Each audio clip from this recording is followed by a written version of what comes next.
Well, today we had the First Friday Forum, our first of 2008. 2008 is probably going to be one of the most challenging years for retailers in many, many a decade. So it's good to hear from someone like Tom Blue with some expert advice.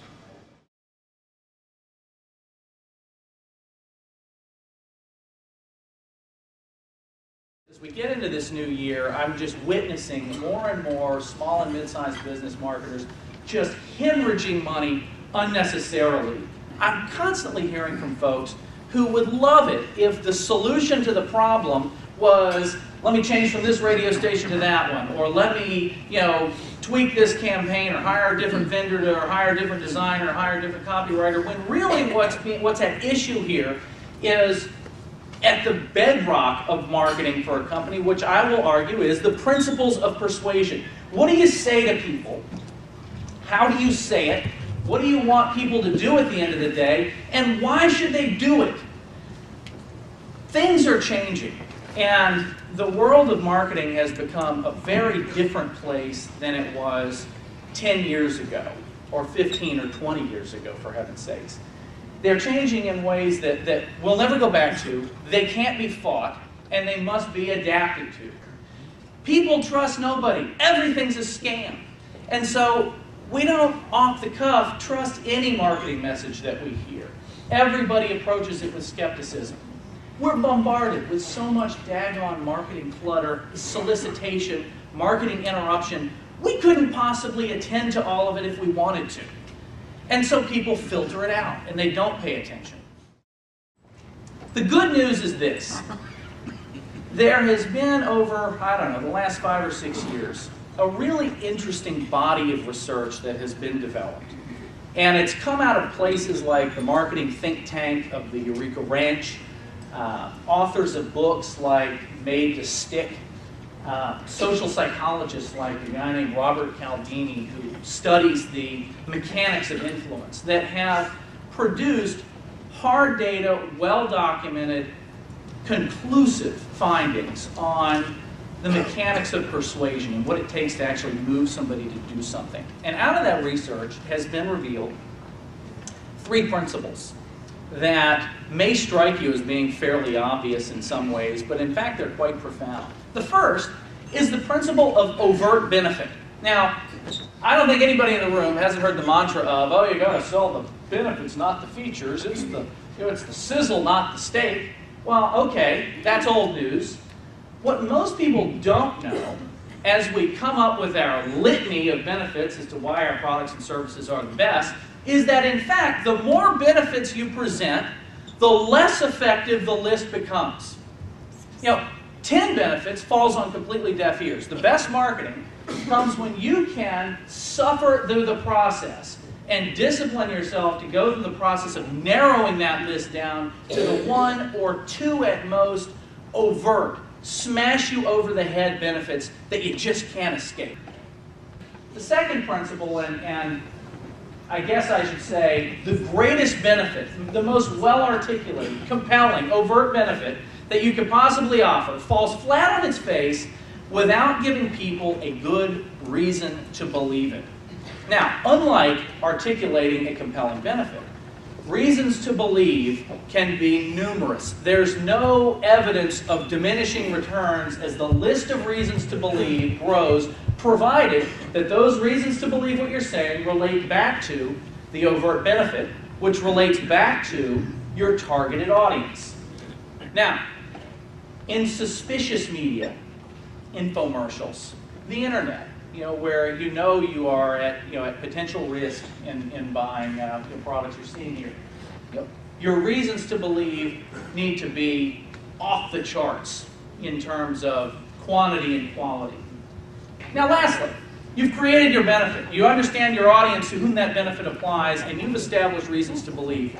The final process that a person's going to walk through in their mind as they decide whether to part with their money for this solution or this product is what they call dramatic difference.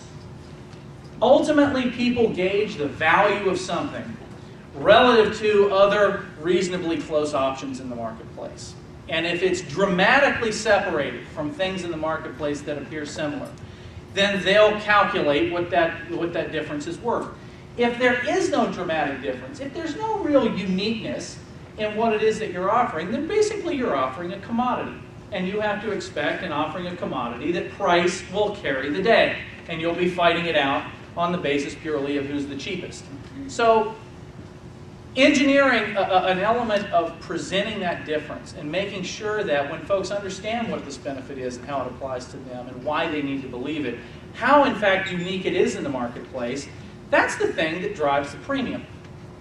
If you're not getting what you want out of your marketing dollars, stop focusing for a moment on blaming the tactic.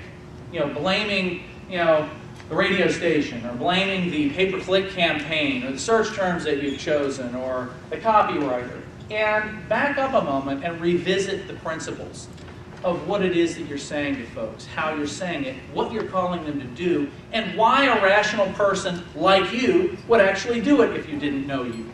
The second, stop working against the laws of marketing physics here. These are not disputable principles. They're documented facts, and they work, and they can predict success. So if you find yourself pulling against narrowly defining an audience, or focusing your message, or explaining a small list of hard-hitting benefits as opposed to that long litany of benefits that you lay out, if you're using the 7 deadly claims without substantiation, stop doing it. Triple your reasons to believe, even if you don't advertise on infomercials. If you don't have any reasons to believe what you're saying, just don't say it, because people don't believe anything. Lastly, and the crux, really, of what we're saying, to sound kind of old school and squishy, is cultivate empathy for the people that you're trying to sell something to. At the end of the day, this is all about climbing into the shoes of the person whose wallet you were trying to open and saying, okay, if I were you, what would it take to get me to take that action? You've got to resolve the issues and anxieties that folks have in order to move them to a decision. You need to talk to the real people who are actually dealing with customers, fielding questions, whether they're on the retail floor or on the phone, and say, what do real people out there ask? Not using the industry jargon that we use, but in their language. How do we talk to them? Ultimately, it's simply about empathizing with folks so that they feel comfortable enough to trust you to make a decision. A lot of this comes down to how you write and speak about your company. Next time you sit down and do some writing or assign some writing to someone else, a great principle to follow is to have them write as though they're writing something to a single person. Not to a cast of thousands, not an essay to be published in the Journal of Medicine, not an article for a newspaper, but writing to a single person with familiar, casual, not unprofessional, but casual language that people can respond to and feel the authenticity of. I think that actually concludes our talk. I've gotten the signal from the back. It's been a pleasure, as always, to talk to you all.